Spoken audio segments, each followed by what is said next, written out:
Today we're talking about how do you co-parent with a narcissist. And the real answer is you don't. Hey, welcome to the WTF Divorce podcast. My name is Rob Roseman. On this show, we talk about everything divorce, whether you're thinking about divorce, going through it, or figuring out life after. Divorce, co-parenting, dating. We cover it all and break it into short clips so it's easy for you to find and learn from. If you want more help, head on over to WTFdivorce.com. Thanks for listening. On to today's show. Real quick, let's talk about today's sponsor. The WTF Divorce podcast is sponsored by OurFamilyWizard. If you're a co-parent, you know how frustrating it can be constantly going back and forth with your ex about the kids, schedule, and expenses. OurFamilyWizard helps keep everything organized in one app, making co-parenting communication less stressful. More about how OurFamilyWizard can help in a few minutes, but now, on to today's show. I'm Tamar Burris. I'm a co-parenting divorce specialist. You can reach me at my website, www.tamarburris.com, or on the WTF Divorce directory. A narcissist is never going to be a good co-parent. A narcissist is always going to put their needs first. They want to have control. They want to have the attention. They will never be putting their kids in the forefront. They're never going to work together to make sure the kids get exactly what they need. They want to make sure they get what they need, right? So a narcissist is always putting their needs above everybody else's. And in a way, it's freeing when you can accept that the person that you are co-parenting with is a narcissist and they're not going to be a good co-parent. You can start moving on and start thinking about how do you co-parent here with someone who's not really going to be your co-parent. And the best way to co-parent with a narcissist is to parallel parent. You want to parent side by side where you're doing your thing in your home and you're keeping to your rules and your schedule and your consistency and you're parenting the way you want to parent and they're parenting how they parent in their home. And you only engage on what is absolutely necessary regarding the kids' schedules and finances and big decisions having to do with the kids, and that's it. You don't need to engage on a personal level. You don't need to bring them into anything that's happening in your home. You don't need to talk to them about little day-to-day things, and you really should be working on a co-parenting app so that you have them at an arm's length and that you can keep everything just very factual, very succinct, and documented. That is going to be the easiest for you when you're dealing with a narcissist, because a narcissist is going to tend to be very high conflict.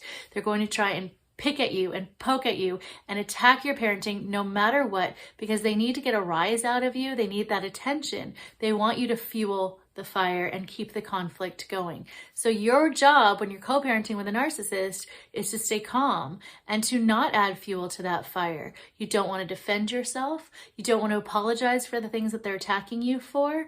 You want to stay calm. You want to stay centered. You want to keep it focused on the kids at all times.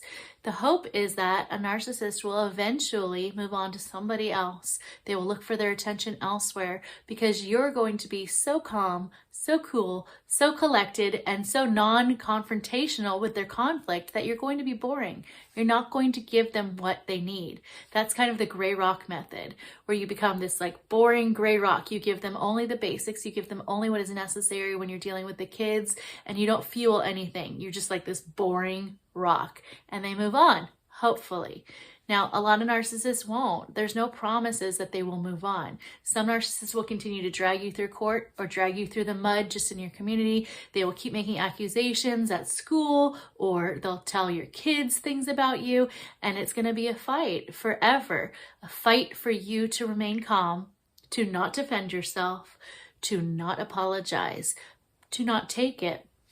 You just parent the way that you're going to parent, and you let the world see who you are and how you're raising the kids, and let the world decide for itself.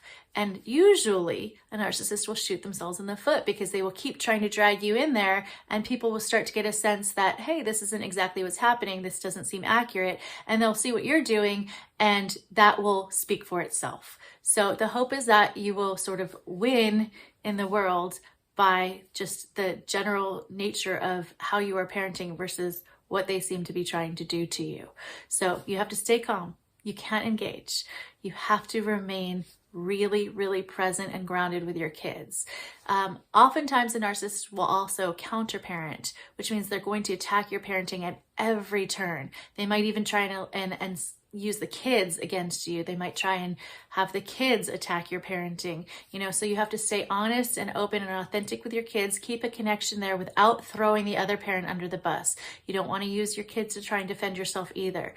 You just want to have neutral conversations with them about anything regarding their other parent and keep yourself consistent and in your own lane. And the hope is that the narcissist will move on. Sometimes they do, sometimes they don't. If you need help with this or any other co-parenting issues, contact me. I'm Tamar Burris. I'm a co-parenting divorce specialist. You can reach me at my website, www.tamarburris.com, or on the WTF Divorce directory. The WTF Divorce podcast is sponsored by OurFamilyWizard. If you're a co-parent, you know how frustrating it can be, constantly going back and forth with your ex about the kids, schedules, and expenses. OurFamilyWizard helps keep everything organized in one app, making co-parenting communication less stressful. Here's Rachel to explain how OurFamilyWizard changed her co-parenting life. Right after I filed for divorce, the texts and all the communicating with my ex became super stressful. Every text, every call, every time I scheduled an appointment, it was just emotionally draining. My attorney suggested using the OurFamilyWizard app, and it completely saved my sanity. The constant texting stopped because all the communication moved into the app, so I could check it when I was ready to respond. And for me, I really actually needed OFW. I gave my lawyer some clear documentation of, let's say, ridiculous disputes, and I didn't have to email him hundreds of screenshots anymore. He could see it in the app. I tell all my friends also struggling with co-parenting about OFW, and everyone who tries it says it's a game changer for them too. Join more than 1 million parents and family law professionals who trust OurFamilyWizard. Go to www.OurFamilyWizard.com to get started today. That's www.OurFamilyWizard.com.